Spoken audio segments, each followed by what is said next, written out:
Everyone loves to listen to a good book, and there are so many wonderful ones to choose, so we decided to bring you this podcast of Stories Come to Life.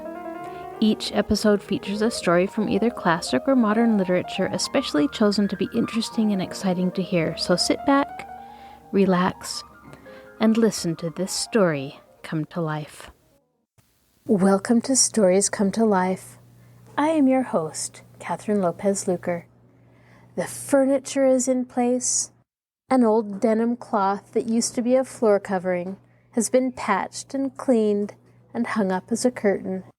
The piano is in the corner of the new living room in the barn, and everything is ready for the Hollisters to move in. Kind Elizabeth Graham has one more welcoming surprise for the family, and she works behind the scenes to prepare the barn to be as beautiful and comfortable as she can make it. Yes, everyone is ready, but Shirley is still worried. What will Mother think of their audacious plan to live in a barn? To find out, sit back, relax, and listen to this story come to life. The Enchanted Barn by Grace Livingston Hill. Chapter 10. The crisis was precipitated by Shirley's finding her mother crying when she came up softly to see her. "Now, little mother dear, what can be the matter?" she cried aghast, sitting down on the bed and drawing her mother's head into her lap. But it was some time before Mrs. Hollister could recover her calmness, and Shirley began to be frightened. At last, when she had kissed and petted her, she called down to the others to come upstairs quickly. They came with all haste, George and Harley with dish towels over their shoulders, Carol with her arithmetic and pencil, little Doris trudging up breathless, one step at a time, and all crying excitedly, "What's the matter?" "Why, here's our blessed little mother lying here all by herself, crying because she doesn't know where in the world we can find a house," cried Shirley.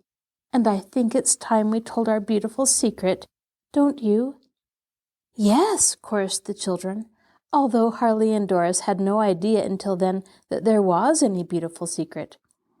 Beautiful secrets hadn't been coming their way. "Well, I think we better tell it," said Shirley, looking at George and Carol questioningly. "Don't you? We don't want Mother worrying." So they all clustered around her on the bed and the floor and sat expectantly while Shirley told. "You see, Mother, it's this way. We've been looking around a good deal lately, George and I, and we haven't found a thing in the city that would do. So one day I took a trolley ride out of the city, and I've found something I think will do nicely, for the summer anyway, and that will give us time to look around and decide. Mother dear, would you mind camping so very much if we made you a nice, comfortable place?" "Camping?" said Mrs. Hollister in dismay. "Dear child, in a tent?" "No, Mother, not in a tent. There's a sort of house, that is, there's a building where we could sleep and put our furniture and all. But there's a lovely out-of-doors. Wouldn't you like that for Doris and you?" "Oh, yes," sighed the poor woman. "I'd like it, but, child, you haven't any idea what you're talking about. Any place in the country costs terribly, even a shanty."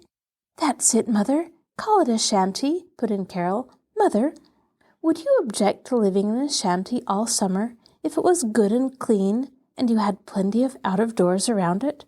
"No, of course not, Carol. If it was perfectly respectable. I shouldn't want to take my children among a lot of, low-down people." "Of course not, Mother," put in Shirley, "and there's nothing of that sort. It's all perfectly respectable, and the few neighbors are nice, respectable people. Now, Mother, if you're willing to trust us, we'd like it if you'll just let us leave it at that and not tell you anything more about it till we take you there. George and Carol and I have seen the place, and we think it will be just the thing. There's plenty of room and sky and a big tree and birds, and it only costs $10 a month. Now, Mother, will you trust us for the rest and not ask any questions?" The mother looked in bewilderment from one to another, and seeing their eager faces, she broke into a weary smile. "Well, I suppose I'll have to," she said with a sigh of doubt. "But I can't understand how any place you could get would be only that price, and I'm afraid you haven't thought of a lot of things." "Yes, Mother, we've thought of everything, and then some," said Shirley, stooping down to kiss the thin cheek. "But we are sure you're going to like this place when you see it. It isn't a palace, of course. You don't expect plate glass windows, you know." "Well, hardly," said Mrs. Hollister dryly, struggling with herself to be cheerful.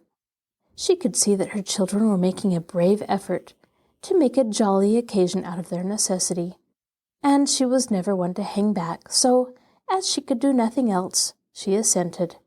"You are sure?" she began, looking at Shirley with troubled eyes. "There are so many things to think of, and you are so young." "Trust me, Mother dearie," said Shirley joyously, remembering the fireplace and the electric lights. "It really isn't so bad, and there's a beautiful hill for Doris to run down, and a place to hang a hammock for you right under a big tree where a bird has built its nest." "Oh!" echoed the wondering Doris. "And could I see the birdie?" "Yes, darling. You can watch him every day and see him fly through the blue sky." "It's all right, Mother," said George in a businesslike tone. "You'll think it's great after you get used to it. Carol and I are crazy over it." "But will it be where you can get to your work, both of you? I shouldn't like you to take long, lonely walks, you know," said the troubled mother. "Right on the trolley line, Mother dear, and the difference in rent will more than pay for our fare. Besides, I'm thinking of buying a bicycle from one of the fellers. He says he'll sell it for $5, and I can pay 50 cents a month. Then I could go on my bike in good weather and save that much." This from George. "Oh, gee," said Harley breathlessly. "Then I could ride it sometimes, too?" "Sure," said George generously. "Now," said Shirley with her commanding manner that the children called her Brigadier General. "Now, Mother dear, you're going to put all your worries out of your head right this minute and go to sleep. Your business is to get strong enough to be moved out there. When you get there, you'll get well so quick you won't know yourself. But you've got to rest from now on every minute, or you won't be able to go when the time comes. And then what will happen? Will you promise?" Amid the laughing and pleading of her children, the mother promised, half smilingly, half tearfully, and succumbed to being prepared for the night. Then they all tiptoed away to the dining room for a council of war. It was still 2 weeks before they had to vacate the little brick house, plenty of time to get comfortably settled before they took their mother out there. It was decided that George and Shirley should go out the next evening directly from their work, not waiting to return for supper, but eating a lunch downtown. Now that the place was lighted and they had been told to use the light as freely as they chose, with no charge, the question of getting settled was no longer a problem. They could do it evenings after their work was over. The first thing would be to clean house, and for that they needed lots of things: pails, brooms, mops, and the like. It would be good to take a load of things out the next day if possible. So George went out to interview the man with the moving wagon, while Shirley and Carol made out a list of things that ought to go in the first load. George came back with the report that the man could come at 4:30 in the afternoon, and if they could have the things that were to go already, he would have his son help to load them, and they could get out to Glenside by 6 o'clock or 7 at the latest. Harley might go along if he liked, and help to unload at the other end. Harley was greatly excited, both at the responsibility placed upon him and at the prospect of seeing the new home. It almost made up for the thought of leaving the fellers and going to live in a strange place. The young people were late getting to bed that night, for they had to get things together so that Carol would not have her hands too full the next day when she came home from school. Then they had to hunt up soap, scrubbing brushes, rags, brooms, and brushes, and when they went to bed at last, they were much too excited to sleep. Of course, there were many hindrances to their plans, and a lot of delay waiting for the cartman, who did not always keep his word. But the days passed, and everyone saw some little progress toward making a home out of the big barn. Shirley would not let them stay later in the evenings than 10 o'clock, for they must be ready to go to work the next morning. And so, of course, the cleaning of the barn progressed but slowly. After the first night, they got a neighbor to sit with their mother and Doris, letting Carol and Harley come out on the car to help. And so, with 4 willing workers, the barn gradually took on a nice smell of soap and water. The old furniture arrived little by little and was put in place eagerly, until by the end of the first week, the big middle room and the dining room and the kitchen began really to look like living. It was Saturday evening of that first week, and Shirley was sitting on the old couch at the side of the fireplace, resting and watching George, who was reeling out a stormy version of Chopsticks on the piano and looking about on her growing home hopefully. Suddenly there came a gentle tapping at the big barn door, and George, as the man of the house, went to the door with his gruffest air on, but melted at once when he saw the landlord and his sister standing out in front in the moonlight. "Are you ready for callers?" asked Graham, taking off his hat in greeting. "Elizabeth and I took a spin out this way, and we sighted the light, and thought we'd stop and see if we could help any. My, how homelike you've made it look! Say, this is great!" Sidney Graham stood in the center of the big room, looking about him with pleasure. The young people had put things in apple pie order as far as they had gone. A fire was laid in the big stone fireplace, all ready for touching off, and it gave a homelike, cleared-up look to the whole place, as if it were getting ready for some event. On each side of the chimney stood a simple set of bookshelves filled with well-worn volumes that had a look of being beloved and in daily intimate association with the family. On the top of the shelves, Carol had placed some bits of bric-a-brac, and in the center of each a tall vase. Beside them were a few photographs in simple frames. A strong-faced man with eyes that reminded one of Shirley and a brow like George's. A delicate-featured, refined woman with sweet, sensitive mouth and eyes like Carol's. A lovely little child with a cloud of fair curls. The old couch was at one side of the fireplace, at a convenient angle to watch the firelight, and yet not hiding the bookshelves. On the other side, with its back toward the first landing of the rude staircase, stood an old upright piano, with a pile of shabby music on the top, and a book of songs open on the rack.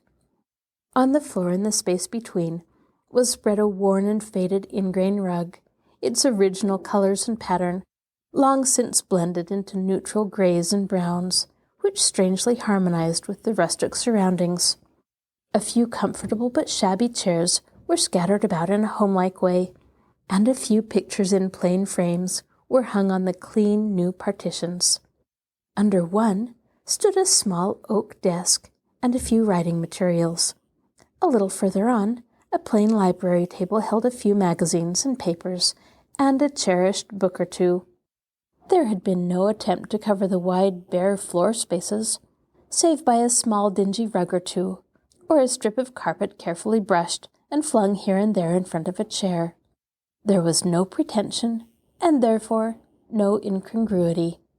The only luxurious thing in the place was the bright electric light, and yet it all looked pleasant and inviting. "Say now, this is great," reiterated the young owner of the place, sinking into the nearest chair and looking about him with admiration. "Why, who would ever have imagined you could make a barn look like this? Why, you're a genius, Miss Hollister. You're a real artist." Shirley, in an old gingham dress, with her sleeves rolled high and her hair fluffing wilfully in disorder about her hot cheeks, stood before him in dismay. She had been working hard, and was all too conscious of the brief time before they must be done. And to have company just now, and such company, put her to confusion. But the honest admiration in the young man's voice did much to restore her equilibrium. She began to pull down her sleeves and sit down to receive her callers properly. but he at once insisted that she should not delay on his account, and, seeing her shyness, immediately plunged into some questions about the water pipes, which brought about a more businesslike footing and relieved her embarrassment. He was soon on his way to the partitioned corner which was to be the kitchen, telling Shirley how it was going to be no trouble to run a pipe from the spring and have a faucet put in, and that it should be done on the morrow. Then he called to Elizabeth, "Kid, what did you do with those eats you brought along? I think it would be a good time to hand them out. I'm hungry. Suppose you take George out to the car and help you bring them in, and let's have a picnic." Then, turning to Shirley, he explained, "Elizabeth and I are great ones to have something along to eat. It makes one hungry to ride, you know." The children needed no second word, but all hurried out to the car and came back with a great bag of most delicious oranges and several boxes of fancy cakes and crackers, and they all sat down to enjoy them, laughing and chattering, not at all like landlord and tenants. "Now what's to do next?" demanded the landlord, as soon as the repast was finished. "I'm going to help. We're not here to hinder, and we must make up for the time we've stopped you. What were you and George doing, Miss Carol, when we arrived?" "Unpacking dishes," giggled Carol, looking askance at the frowning Shirley, who was shaking her head at Carol behind Graham's back.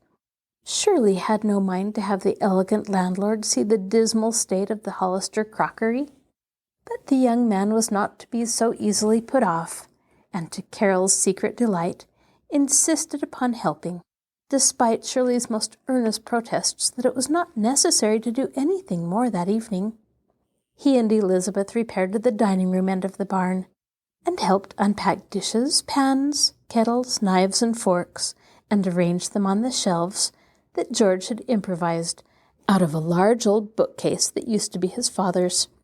After all, there was something in good breeding, thought Shirley, for from the way in which Mr. Graham handled the old cracked dishes and set them up so nicely, you never would have known but they were Haviland china. He never seemed to see them at all when they were cracked. One might have thought he'd been a member of the family for years. He made things seem so nice and comfortable and sociable. Merrily they worked and accomplished wonders that night, for Shirley let them stay until nearly 11 o'clock, just for once, and then they all piled into the car, Shirley and Carol and Elizabeth in the back seat, George and the happy Harley with Graham in the front. If there had been 7 more of them, they would have all happily squeezed in. The young Hollisters were having the time of their lives, and as for the Grahams, it wasn't quite certain but that they were also. Certainly society had never seen on Sidney Graham's face that happy, enthusiastic look of intense satisfaction that the moon looked down upon that night. And after all, they got home almost as soon as if they had gone on the 10 o'clock trolley. After that, on one pretext or another, those Grahams were always dropping in on the Hollisters at their work and managing to help, and presently even Shirley ceased to be annoyed or to apologize. The east end of the barn had been selected for bedrooms. A pair of curtains was stretched across the long, narrow bed from wall to partition, leaving the front room for their mother's bed and Doris's crib, and the back room for Shirley and Carol. The boys had taken possession of the loft with many shouts and elaborate preparations, and had spread out their treasures with deep delight, knowing that at last there was room enough for their proper display, and they need feel no fear that they would be thrown out, because their place was wanted for something more necessary. Little by little, the Hollisters were getting settled. It was not so hard after all, because there was that glorious big attic in which to put away things that were not needed below, and there was the whole basement for tubs and things, and a lovely faucet down there too, so that a lot of work could be done below the living floor. It seemed just ideal to the girls, who had been for several years accustomed to the cramped quarters of a tiny city house. At last, even the beds were made up, and everything had been moved but the bed and a few necessities in their mother's room, which were to come the next day while they were moving their mother. That moving of Mother had been a great problem to Shirley, until Graham anticipated her necessity and said in a matter-of-fact way that he hoped Mrs. Hollister would let him take her to her new home in his car. Then Shirley's eyes filled with tears of gratitude. She knew her mother was not yet able to travel comfortably in a trolley car, and the price of a taxicab was more than she felt they ought to afford. Yet, in her secret heart, she had been intending to get one, but now there would be no necessity. Shirley's words of gratitude were few and simple, but there was something in her eyes as she lifted them to Graham's face that made a glow in his heart, and fully repaid him for his trouble. The last thing they did when they left the barn that night, before they were coming to stay, was to set the table, and it really looked very cozy and inviting, with a white cloth on it, and the dishes set out to look their best. Shirley looked back at it with a sweeping glance that took in the great, comfortable living room, the open door into the dining room on one hand, and the vista of a white bed on the other side through the bedroom door. She smiled happily, and then switched off the electric light, and stepped out into the spring night. Graham, who had stood watching her as one might watch the opening of some strange, unknown flower, closed and locked the door behind them, and followed her down the grassy slope to the car. "Do you know," he said earnestly, "it's been a great thing to me to watch you make a real home out of this bare barn. It's wonderful. It's like a miracle. I wouldn't have believed it could be done, and you've done it so wonderfully. I can just see what kind of a delightful home it's going to be." There was something in his tone that made Shirley forget he was rich, and a stranger, and her landlord. She lifted her face to the stars and spoke her thoughts. "You can't possibly know how much like heaven it's going to be to us after coming from that other awful little house," she said. "And you are the one who's made it possible, for if it hadn't been for you, I know I never could have done it." "Oh, nonsense, Miss Hollister. You mustn't think of it. I haven't done anything at all. Just the simplest things that were absolutely necessary." "Oh, I understand," said Shirley, "and I can't ever repay you, but I think God will. That is the kind of thing the kingdom of heaven is made of." "Oh, really now," said Graham, deeply embarrassed. He was not much accustomed to being connected with the kingdom of heaven in any way. "Oh, really, you overestimate it. And as for pay, I don't ask any better than the fun my sister and I have been having, helping you get settled. It's been a great play for us. We never really moved, you see. We've always gone off and had someone do it for us. I've learned a lot since I've known you."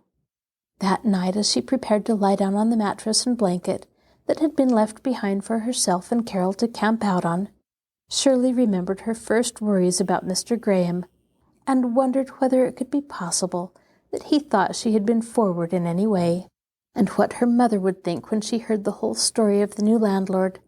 For up to this time, the secret had been beautifully kept from their mother, all the children joining to clap their hands over wayward mouths that started to utter telltale sentences, and the mystery grew, and became almost like Christmas time for little Doris and her mother. It must, however, be stated that Mrs. Hollister, that last night, as she lay wakeful on her bed in the little bare room in the tiny house, had many misgivings, and wondered whether perchance she would not be sighing to be back here even 24 hours later. She was holding her peace wonderfully, because there was really nothing she could do about it, even if she was going out of the frying pan into the fire. But the tumult and worry in her heart had been by no means bliss. So the midnight drew on, and the weary family slept for the last night in the cramped old house where they had lived since trouble and poverty had come upon them. Chapter 11. Shirley was awake early that morning, almost too excited to sleep, but fitfully even through the night. Now that the thing was done, and they were actually moved into a barn, she began to have all sorts of fears and compunctions concerning it. She seemed to see her delicate mother shrink, as from a blow, when she first learned that they had come to this. Try as she would to bring back all the sensible philosophy that had caused her to enter into this affair in the first place. She simply could not feel anything but trouble. She longed to rush into her mother's room, tell her all about it, and get the dreaded episode over. But anyhow, it was inevitable now. They were moved. They had barely enough money to pay the cartage and to get things started before next payday. There was nothing for it but to take her mother there, even if she did shrink from the idea. Of course, Mother had always been sensible and all that, but somehow the burden of the great responsibility of decision rested so heavily upon her young shoulders that morning that it seemed as if she could not bear the strain. They still had a good fire in the kitchen range, and Shirley hastened to the kitchen, prepared a delicate piece of toast, a poached egg, a cup of tea, and took it to her mother's room, tiptoeing lightly lest she slept. But the mother was awake and glad to see her. She had been awake since the first streak of dawn had crept into the little back window. She had the look of one who was girded for the worst. But when she saw her daughter's face, the mother in her triumphed over the woman. "What's the trouble, little girl? Has something happened?" The tenderness in her voice was the last straw that broke Shirley's self-control. The tears suddenly sprang into her eyes, and her lip trembled. "Oh, Mother," she wailed, setting the tray down quickly on a box and fumbling for her handkerchief. "I'm so worried. I'm so afraid that you won't like what we've done. And then what shall we do?" "I shall like it," said the mother with instant determination. "Don't for a minute think of anything else. Having done something irrevocably, never look back and think you might have done something better. You did the best you could, or you thought you did anyway, and there didn't seem to be anything else at the time. So now just consider it was the very best thing in the world, and don't go to fretting about it. There'll be something nice about it, I'm sure. And goodness knows we've had enough unpleasant things here, so we needn't expect beds of roses. We're just going to make it nice, little girl. Remember that. We're going to like it. There's a tree there, you say. So when we find things we don't like, we'll just go out and look up at our tree and say, 'We've got you anyway, and we're glad of it.'" "Oh, you blessed little mother," laughed Shirley, wiping her tears away. "I just believe you will like it maybe after all, though I've had a lot of compunctions all night. I wondered if maybe I oughtn't to have told you all about it, only I knew you couldn't really judge at all until you had seen it yourself, and we wanted to surprise you." "Well, I'm determined to be surprised," said the brave little woman. "So don't you worry. We're going to have a grand good time today. Now run along. It's almost time for your car, and you haven't had any breakfast yet." Shirley kissed her mother and went smiling down to eat her breakfast and hurry away to the office. There was a big rush of work at the office, or Shirley would have asked for a half-holiday. But she did not dare endanger her position by making a request at so busy a season. She was glad that the next day was Sunday, and they would have a whole day to themselves in their new home before she would have to hurry away to the office again. It would serve to make it seem less lonely for her mother, having them all home that first day. She meant to work fast today and get all the letters written before 5 if possible. Then she would have time to get home a few minutes before Graham arrived with his car, and see that her mother was all comfortably ready. It was a good deal to put upon Carol to look after everything. It wasn't as if they had neighbors to help out a little, for they were the very last tenants in the doomed block to leave. All the others had gone 2 or 3 weeks before. Thinking over again all the many details for the day, Shirley walked down to the office through the sunshine. It was growing warm weather, and her coat felt oppressive already. She was so thankful that Mother would not have to sleep in those breathless rooms after the heat began. The doctor had said that her mother needed rest and air and plenty of sunshine more than anything else.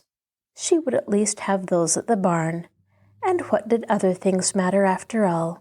Mother was game. Mother wouldn't let herself feel badly over such a silly thing. They certainly were going to be more comfortable than they had been for several years. Think of that wonderful electric light and clear, cold water from the spring. Oh, it was great. And a little thrill of ecstasy passed over her, the first she had let herself feel since she had taken the great responsibility of transplanting her family to a barn. After all, the day passed very quickly, and when at 4:30 the telephone bell rang, and Graham's voice announced that he would be down at the street door waiting for her in half an hour, that she needn't hurry, he would wait till she was ready, her heart gave a little jump of joy. It was as if school was out, and she was going on a real picnic like other girls. How nice of him! How perfectly lovely of him! And yet, there hadn't been anything but the nicest friendliness in his voice, such as any kindly disposed landlord might use if he chose. Nothing that she need feel uncomfortable about. At least there was the relief that after tonight, Mother would know all about it. And if she didn't approve, Shirley could decline any further kindness, of course. And now she was going to take her mother's advice and forget everything but the pleasant part. At home, Carol and Harley bustled about in the empty house, like two excited bumblebees, washing up the few dishes, putting in an open box everything that had been left out for their last night's sleeping, getting lunch, and making Mother take a nap. Doris, vibrating between her mother's room and downstairs, kept singing over to herself, "We're going to country, we're going to country, see birdies and wheeze and walk on green grass." After lunch was over and the dishes were put carefully into the big box between comfortables and blankets, Carol helped her mother to dress and then made her lie down and take a good long nap, with Doris asleep by her side. After that, Carol and Harley tiptoed down to the bare kitchen and sat on a box, side by side, to converse. "Gee, aren't you tired, Carol?" said the boy, pushing his hair back from his hot face. "Gee, don't it seem funny we aren't coming back here any more? Kinda gets my goat I shan't see the fellows so often. But it'll be great to ask 'em to see us sometimes. Say, do you suppose we can really keep chickens?" "Sure," said Carol convincingly. "I asked Mr. Graham if we might. George says we ought to. He was such a good scout you'd want to be sure he'd like it, and he said sure it'll be great. He'd like to come out and see them sometimes. He said he used to keep chickens himself when he was a kid, and he shouldn't wonder if he had a few too many at their place that they could spare to start with. He told me he'd look it up and see as soon as we got settled. Gee, he's a peach, isn't he? Say, has he got a crush on Shirl?" "I don't know," said the girl thoughtfully. "Maybe he has, but maybe he doesn't know it yet, I guess. But anyhow, you must promise me you will never breathe such a word. Why, Shirley would just bust up if you did.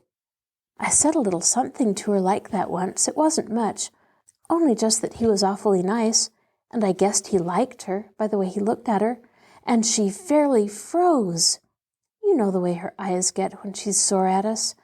And she said I must never, never, never, ever, ever think of anything like that, or she would give the place right up and get a few rooms down on South Street and stay in the city all summer.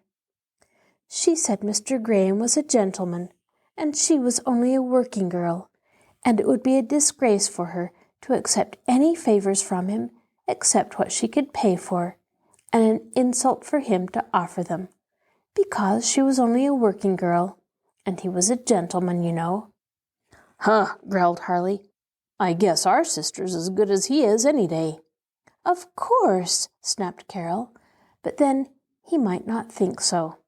"Well, if he don't, he can go to thunder," bristled Harley wrathfully. "I'm not going to have him looking down on Shirley. She's as good as his baby doll sister with her pink cheeks and her little white hands and her high heels and airs, any day. She's a nut, she is." "Harley, you stop," declared Carol, getting wrathful. "Elizabeth's a dear, and you're not going to talk about her that way, just because she's pretty and doesn't have to work. Well, You said her brother looked down on our sister, declared Harley. I did not. I only said he might. I only meant that was the way some gentlemen would. I only said people kind of expect gentlemen to do that. Not if they're real gentlemen, they won't. And anyhow, he won't. If I find him looking down on my sister Shirley, I'll punch his face for him. Yes, I will. I'm not afraid. George and I could beat the stuffing out of him. Then we'll see if he does any looking down stunts. Don't you forget it. Well, I'm sure he doesn't, said Carol pacifically, trying to put a soothing sound into her voice, as wise elder sisters learn to do. You see, if he did look down on her, Shirley would know it. Right away she'd know it. Nobody would have to tell her. She'd see it in his voice and smile and everything. And if he had, she wouldn't have gone out to live in the place he owns, you know. So I guess you can trust Shirley. I think he's been just dandy, fixing up that fireplace and stairs and lights and water and everything. Well, maybe, said Harley grudgingly. Say, this is slow. I'm going out to meet the fellers when they come from school and see what the score of the game is. Gee, I wish I could play today. You'll be sure to come back in time? Asked Carol anxiously. Sure, you don't suppose I'd miss going out in that car, do you? Said the brother contemptuously. Not on your tintype. Well, maybe there won't be room for you. Maybe Elizabeth will come along, and you'll have to go in the trolley with George. No chance, declared the boy. Mr. Graham said I should ride with him up in the front seat, and he looks like a man that kept his word. You see, you know he's a gentleman, triumphed Carol. Well, I think you'd better stay here with me.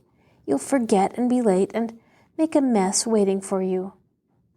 No, I won't, said the restless boy. I can't be bothered sticking around this dump all afternoon.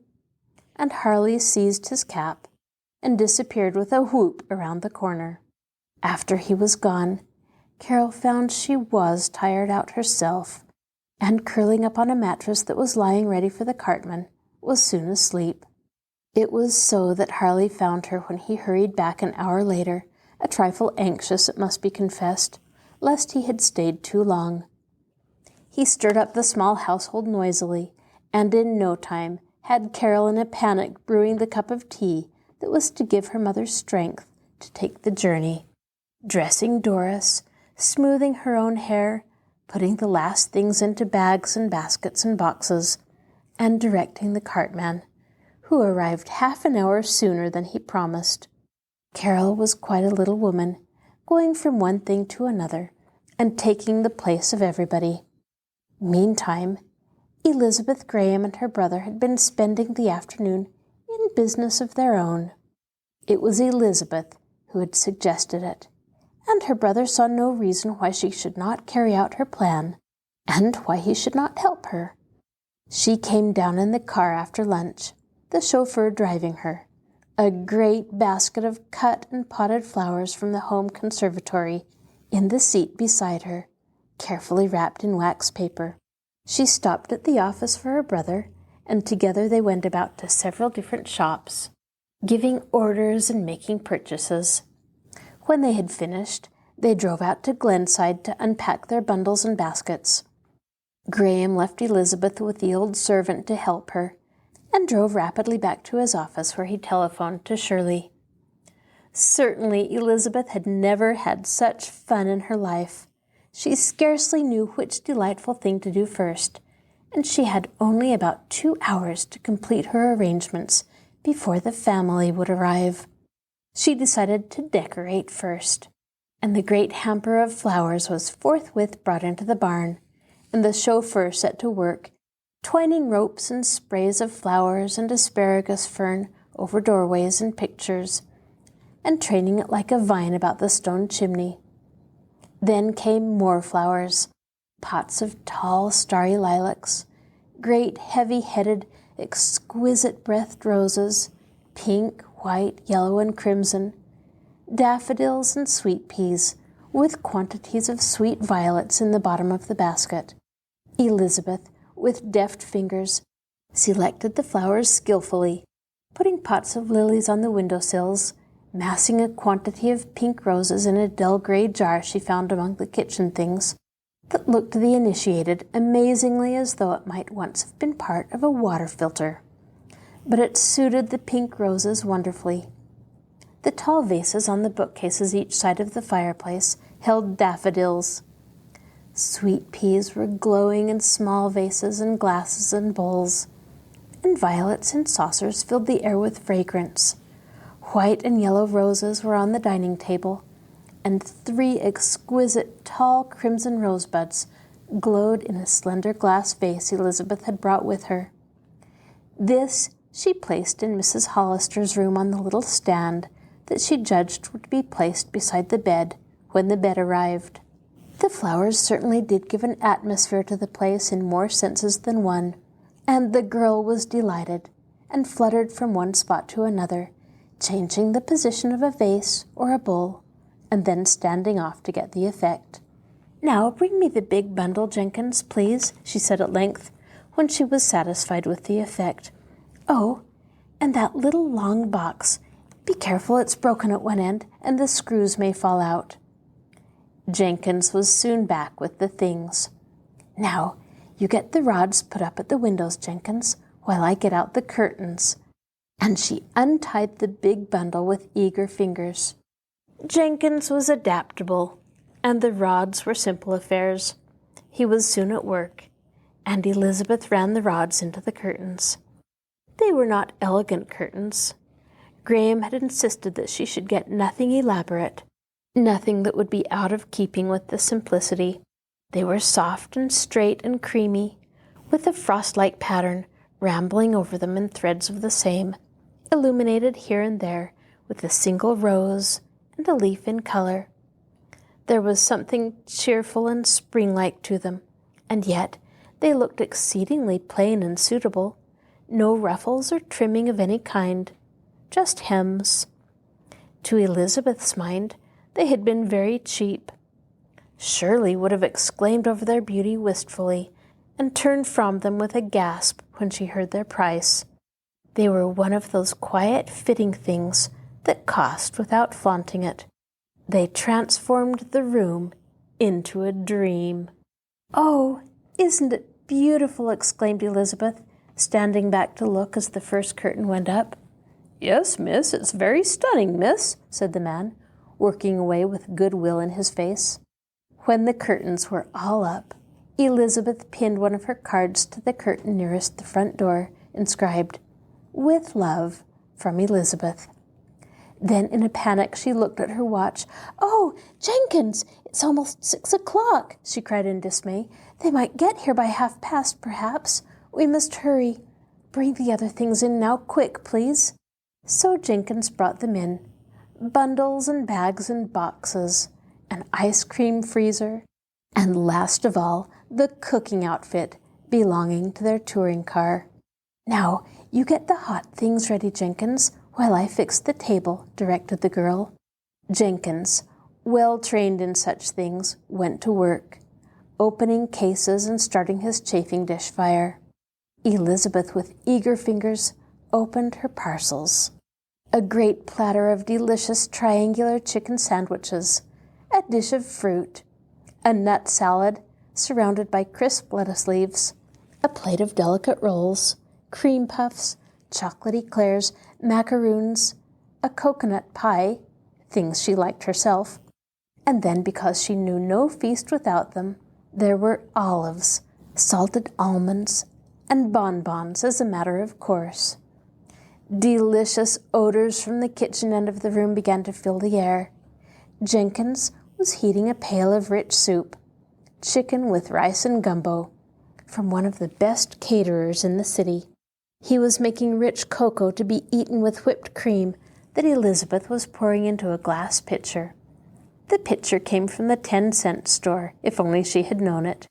Jenkins was cooking canned peas and heating lovely little brown potato croquettes. The ice cream freezer was out in full sight where they could never miss it. Everything was ready now. "Jenkins, you better light up that queer stove of theirs now if you're sure you know how. She said it was just like a lamp the way it worked, and put those things in the oven to keep them warm. Then we'll pack up our things and hide them out in the grass where they can't see, and get them in the car when they get out. Hurry, for they'll be here very soon now, I think." Elizabeth stuck a card in the middle of the rose bowl that said in pretty letters, "Welcome home," stood back a minute to see how everything looked, and then fluttered to the door to watch for the car. Chapter 12. When Shirley came down to the street at 5 o'clock, Graham was waiting for her as he promised, and swung the car door open for her with as much eagerness as if he were taking the girl of his choice on a picnic, instead of just doing a poor little stenographer a kindness. "I telephoned to the store and sent a message to George. We're going to pick him up on our way," he said, as the car wended its way skillfully through the traffic. She was sitting beside him, and he looked down at her as if they were partners in a pleasant scheme. A strange sense of companionship with him thrilled through her, and was properly rebuked and fled at once, without really rippling the surface of her joy much. She had determined to have the pleasure out of this one evening ride at least, and would not let her thoughts play truant, to suggest what wider, sweeter realms might be for other girls. She was having this good time. It was for her and no one else, and she would just enjoy it as much as she could, and keep it the sweet, sane, innocent pleasure that it really was. If she was not a fool, everything would be all right. George was waiting in a quiver of pride and eagerness for them as they swept up to the employees' entrance, and a line of admiring fellow laborers stood gaping on the sidewalk to watch his departure. "Oh, gee, isn't this great?" shouted George, climbing into the back seat hilariously. "Got a whole omnibus of a car this time, haven't you?" "Yes, I thought we'd have plenty of room for your mother, so she could lie down if she liked." "That was very kind of you," murmured Shirley. "You think of everything, don't you? I'm sure I don't see how we could ever have managed without your help. I should have been frightened a dozen times and been ready to give up." "Not you," said Graham fervently. "You're the kind that never gives up. You've taught me several valuable lessons." As they turned the corner into the old street where the little brick house stood, Shirley suddenly began to have a vivid realization that she had told her mother nothing whatsoever about Mr. Graham. What would she think? And how could she explain his presence? She had expected to get there before Graham arrived and have time enough to make her mother understand. But now she began to realize that her real reason for leaving the matter yet unexplained was that she did not know just what to say, without telling the whole story from the beginning to the end. "I'll hurry in to see if Mother is all right," she said, as the car stopped in front of the house, and the children rushed out eagerly, Doris just behind the others, to see the beautiful car. "Mother," said Shirley, slipping softly into the house and going over to the bed where she lay with her hat and coat on, fully ready. "Mother, I shan't have time to explain all about it, but it's all right. So don't think anything. Mr. Graham, the man who owns the place where we're going, has been kind enough to offer to take you in his car. He thinks it will be easier for you than the trolley, and he's out at the door now waiting. It's perfectly all right. He's been very kind about it." "Oh, daughter, I couldn't think of troubling anyone like that," said the mother, shrinking from the thought of a stranger. But looking up, she saw him standing, hat in hand, just in the doorway. The children had led him to the door when he offered to help their mother out to the car. "Mother, this is Mr. Graham," said Shirley. Mrs. Hollister, a little pink spot on each cheek, tried to rise, but the young man came forward instantly and stooped over her. "Don't try to get up, Mrs. Hollister. Your daughter tells me you haven't been walking about for several weeks. You must reserve all your strength for the journey. Just trust me. I'm perfectly strong, and I can lift you and put you into the car almost without your knowing it. I often carry my own mother upstairs just for fun, and she's quite a lot larger and heavier than you. Now, let me just put my hand under your back, so, And now this hand here. Now if you'll put your arms around my neck, yes, that way. No, don't be afraid. I'm perfectly strong, and I won't drop you." Little Mrs. Hollister cast a frightened look at her daughter, and another at the fine, strong face bent over her, felt herself lifted like thistledown before she had time to protest, and found herself obediently putting her weak arms around his neck and resting her frightened head against a strong shoulder. A second more, and she was lying on the soft cushions of the car, and the young man was piling pillows about her and tucking her up with soft, furry robes. "Are you perfectly comfortable?" he asked anxiously. "I didn't strain your back or tire you, did I?" "Oh, no, indeed," said the bewildered woman. "You're very kind, and I hardly knew what you were doing till I was here. I never dreamed of anything like this, Shirley. You didn't tell me about it." "No," said the young man, smiling. "She said she wanted to surprise you, and I believe she thought you might worry a little if you heard the details of the journey. Now, kitten, are you ready to get in?" He turned a smiling face to Doris, who stood solemnly waiting her turn, with an expression of one who at last sees the gates of the kingdom of heaven opening before her happy eyes. "Sure," said Doris, in a tone as like Harley's as possible.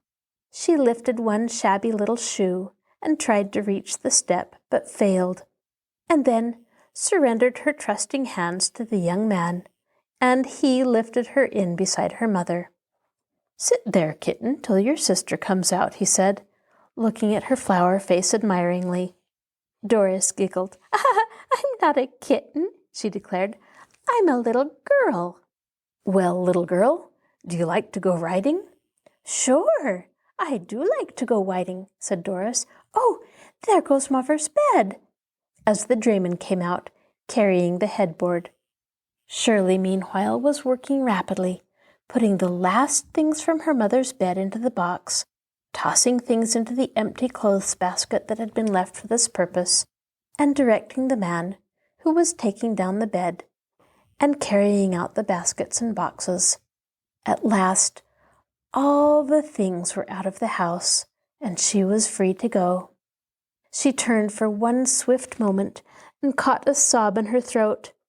There had not been time for it before. It had come when she saw the young man stoop and lift her mother so tenderly and bear her out to the car.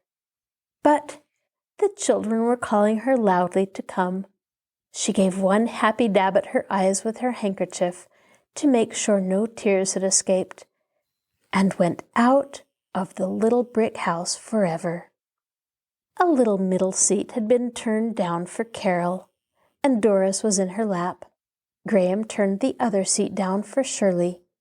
The boys piled into the front seat with him, and they were off.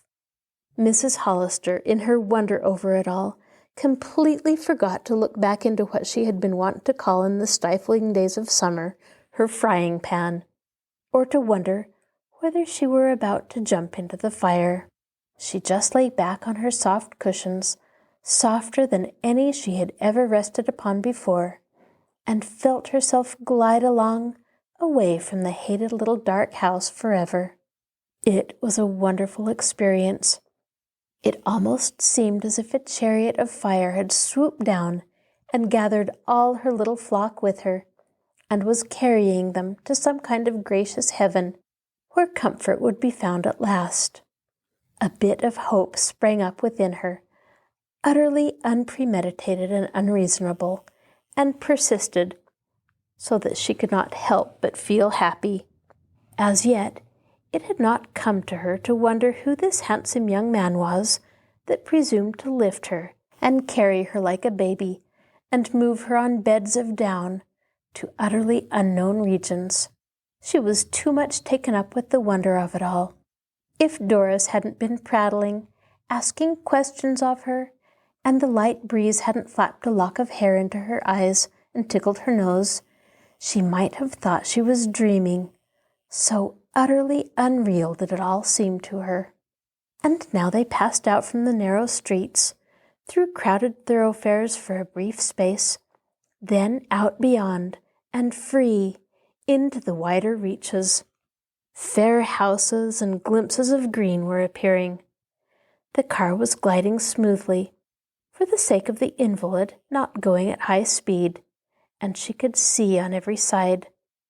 The trees were in full leaf, the sky was large and blue, the air was filled with freshness.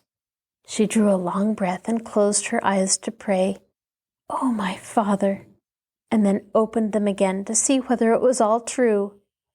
Shirley, sensitive for her to the slightest breath, turned and drew the robes closer about her mother, and asked whether she were perfectly warm, and whether she wanted another pillow under her head. Graham did not intrude himself upon the family behind him. He was absorbed in the two boys, who were entirely willing to be monopolized. He told them all about the car, and discoursed on the mysteries of the different makes, with a freedom that gave George the impression that he himself was almost a man to be honored by such talk. It was nearly 7 o'clock when they reached Glenside, and the big stone barn came in sight, for they had traveled slowly to make it easier for the invalid. Elizabeth had sighted the car far down the road below the curve, and, switching on every electric light in the place, she fled down the ladder to the basement, dragging the willing Jenkins after her. Here they waited with bated breath until the family had gone inside, when they made their stealthy way out the east end, across the little brook under the fence, and down the road, to be picked up by the car, according to previous arrangement. As the car came in sight of the barn, a deep silence suddenly fell upon the little company. Even Doris felt it, and ceased her prattle to look from one to the other. "What's the matter?" she asked Shirley shyly, putting her hand out to pat Shirley's face, in a way she had when she was uneasy or troubled. "What's the matter, Shirley?" But Shirley only squeezed her hand reassuringly and smiled. As they drew near, the young people noticed that the bars of the fence in front of the barn had been taken down, and the ditch was filled in smoothly. Then they saw that the car was turning in and going straight up the grassy incline to the door. Mrs. Hollister, lying comfortably among her cushions, was looking at the evening sky, hearing a bird that reminded her of long ago, and scarcely noticed that they had turned until the car stopped. Then, in silent joy, the children swarmed out of the car, and with one consent stood back and watched Mother, as the strong young man came to the open door and gathered her in his arms once more. "Now we're almost home, Mrs. Hollister," he said pleasantly. "Just put your arms around my neck once more, and we'll soon have you beside your own fire." He lifted her and bore her into the wide couch before the crackling fire that Elizabeth had started just before she went to look out the door the last time. Then, into the blazing light of the transformed barn, they all stepped, and every one stood back and stared, blinking. What was this? What wondrous perfume met their senses? What luxury? What flowers? What hangings? They stood and stared and could not understand, and between them they forgot to wonder what their mother was thinking, or to do a thing but stare and say "Why?" and "Oh!" and "Ah!" half under their breath. "Just phone me if you need anything, Miss Hollister, please.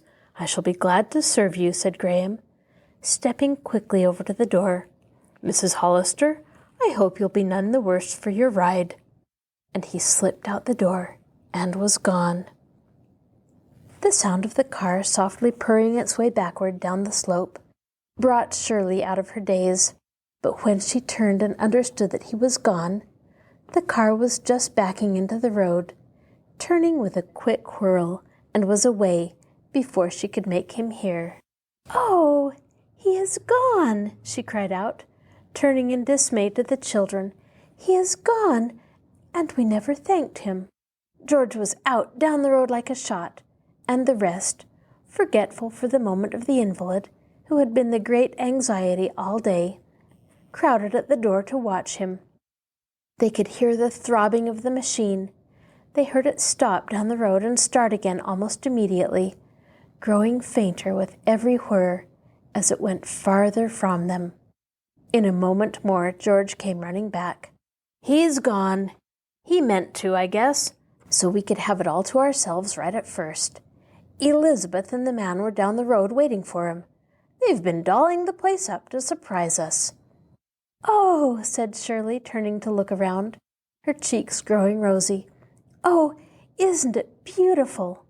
Then, turning swiftly to the couch and kneeling, she said, "Oh, Mother." "What does it all mean, daughter?" asked the bewildered mother, looking about on the great room that seemed a palace to her sad eyes. But they all began to clamor at once, and she could make nothing of it. "Oh, Shirley, look at the curtains! Aren't they perfectly dear?" cried Carol ecstatically. "Perfectly dear," echoed Doris, dancing up and down gleefully. "And here's a card, with love from Elizabeth. Isn't it sweet of her? Isn't she a perfect darling?" "Who is Elizabeth?" asked Mrs. Hollister, rising to her elbow and looking around. "Gee, look at all the flowers," broke in George. "It's like our little store at Easter. I say, those lilies are pretty keen, aren't they, Shirl?" "Wait till you see the dining room," called Harley, who was investigating with the help of his nose. "Some supper table. Come on, quick. I'm starved. Hello. Hustle here quick. Here's another signboard." They followed to the dining room. Harley, still following his nose, pursued his investigations to the kitchen, discovered the source of the savory odors that were pervading the place, and raised another cry so appreciative that the entire family, with the exception of the invalid, followed him and found the supper steaming hot and crying to be eaten. After the excitement was somewhat quieted, Shirley took command. "Now, children, you're getting Mother all excited, and this won't do. And besides, we must eat this supper right away before it spoils. Quiet down and bring the hot things to the table while I get Mother's things off. Then we'll tell her all about it. There's plenty of time, you know. We're going to stay right here all summer."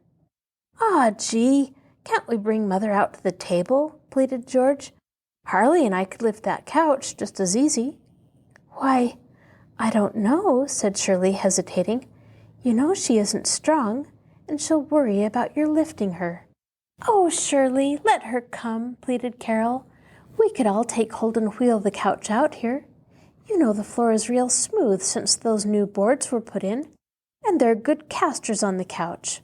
"Mother, Mother, you're coming out to supper," they chorused, rushing back to the living room. And before the invalid realized what was happening, her couch was being wheeled carefully, gleefully, into the brilliantly lighted dining room, with Doris like a fairy sprite dancing attendance, shouting joyfully, "Mama's coming to supper! Mama's coming to supper!" The mother gazed in amazement at the royally spread table, so smothered in flowers that she failed to recognize the cracked old blue dishes. "Children, I insist," she raised her voice above the happy din, "I insist on knowing immediately what all this means. Where are we? And what is this? A hotel? And who was the person who brought us here? I cannot eat anything nor stay here another minute until I know. People can't rent houses like this for $10 a month anywhere. And I didn't suppose we had come to charity, even if I am laid up for a few days." Shirley could see the hurt in her mother's eyes and the quick alarm in her voice, and came around to her couch, smiling. "Now, dear mother, we'll tell you the whole thing. It isn't a hotel we're in, and it isn't a house at all. It's only an old barn." "A barn?" Mrs. Hollister sat up on her couch alertly, and looked at the big bowl of roses in the middle of the table, at the soft flowing curtains at the window, and the great pot of Easter lilies on the little stand in front, and exclaimed, "Impossible!" "But it is really, Mother. Just a grand old stone barn. Look at the walls. See those two over there that are just rough stones? And this one back of you is a partition made of common boards. That's only an old brown denim curtain over there to hide the kitchen, and we've got the old red chenille curtains up to partition off the bedrooms. The boys are going to sleep up in the hayloft. It's going to be just great." Mrs. Hollister looked wildly at the stone walls, back at the new partition, recognized one by one the ancient chairs, the old bookcase, now converted into a china closet, the brown denim curtain that had once been a cover for the dining room floor in the little brick house. Now it was washed and mended, and was doing its faded part to look like a wall and fit into the scheme of things.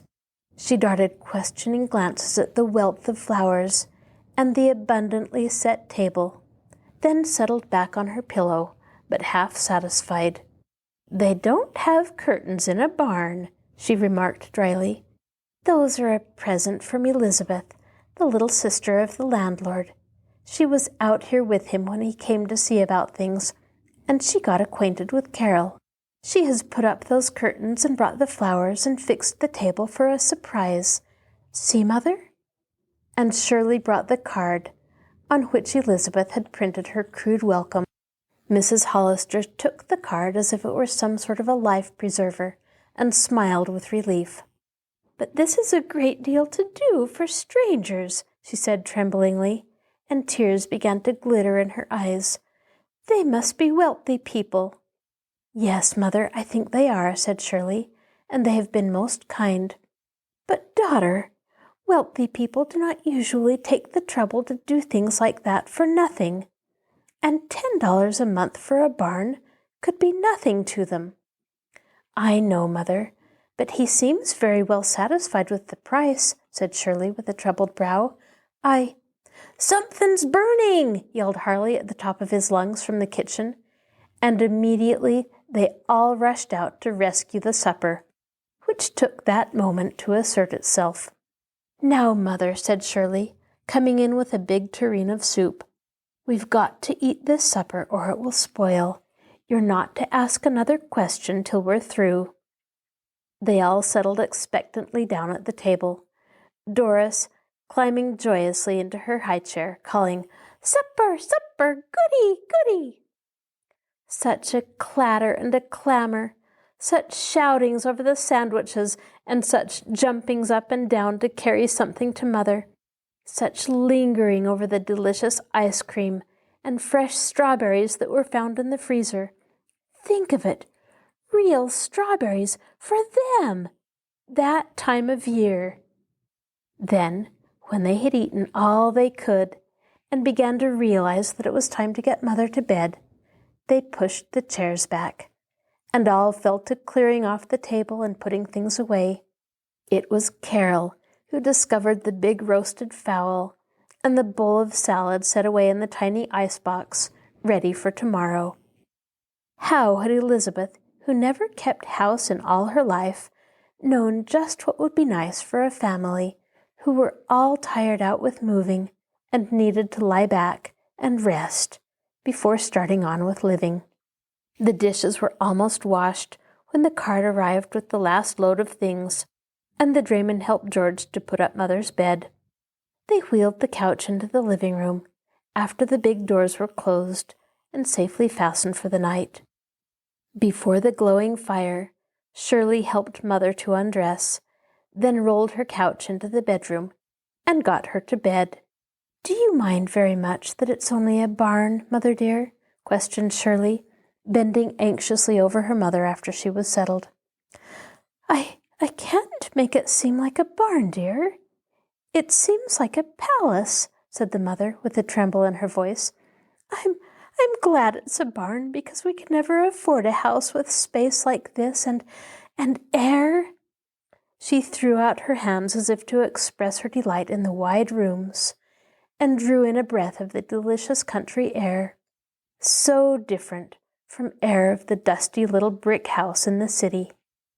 "Daughter," she drew Shirley down where she could whisper to her, "you're sure he is not looking on us as objects of charity, and you're sure he understands that you're a self-respecting girl, earning her honorable living and paying her way?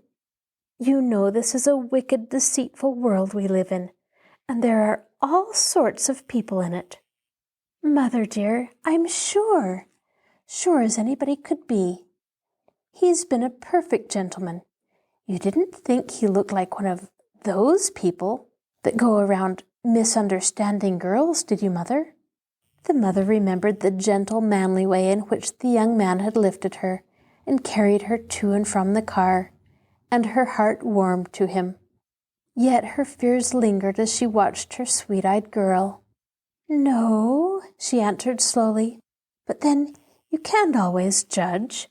He certainly was a gentleman, and he was very nice-looking." Then she looked sharply at Shirley. "You won't go to getting any notions in your head, dear child." Her eyes were wistful and sad as she searched the sweet, weary face of the girl. "You know young rich men follow whims sometimes for a few days. They don't mean anything. I wouldn't want your heart broken. I wish he were an old man with white hair." "Oh, Mother dear," laughed Shirley, with a heart-free ring to her voice. "Did you think you had a young fool for a daughter? He was only being nice because he is a perfect gentleman.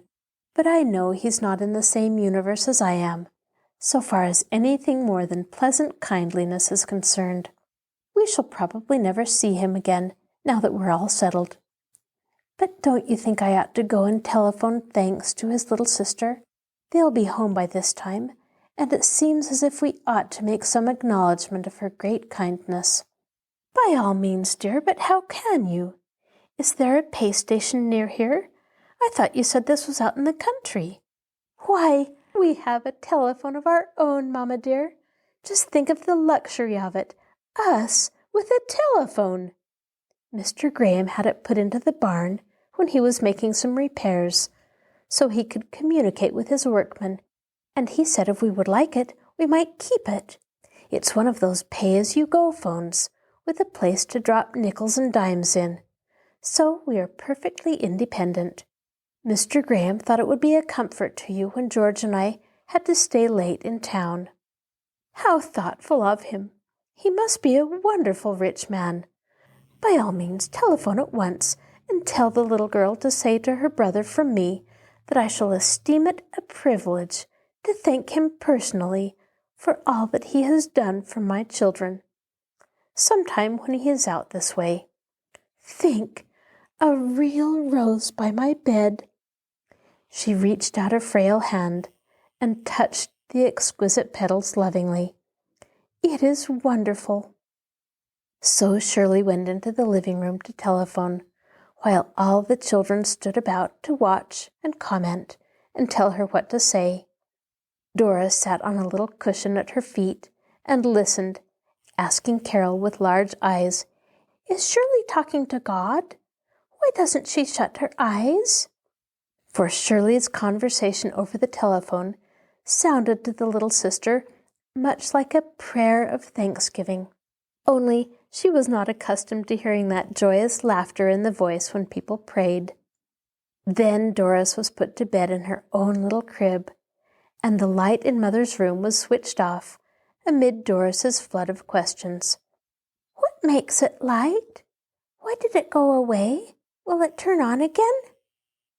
At last she was asleep, and the other children tiptoed excitedly about, preparing for bed, going upstairs and downstairs softly, whispering back and forth for this or that they could not find, until quiet settled down upon the tired, happy household, and the bullfrogs in the distant creek droned out the nightly chorus.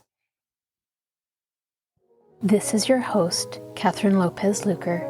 Thank you for joining us for this episode of Stories Come to Life. Be sure to join us next time when we continue to listen to the Enchanted Barn. Please let me know how you like this story and make suggestions for others you'd like to hear. I'll talk to you again soon.